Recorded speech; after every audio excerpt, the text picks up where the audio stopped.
Motorcycle Gymkhana is a time trial sport in which riders compete to manoeuvre in the shortest time possible through a course marked with traffic cones which create obstacles.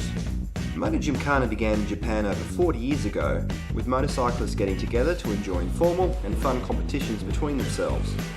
Since then, it's become hugely popular in Japan and also gained good-sized followings in the United Kingdom and the United States. What's great about Gymkhana is that it focuses on low-speed riding skills. These are skills that you use every time you ride your bike on the road, as opposed to track skills that you really only utilise occasionally.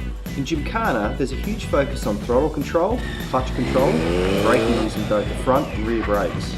Obstacles on the course can include decreasing radius corners, chicanes, S's, 360-degree turns, figure eights, slaloms, and water hazards if it's rained the night before. Any bike is suitable to use in Gymkhana, including learner bikes, sports bikes, nakeds, adventure bikes, tourers, dirt bikes, and even cruisers.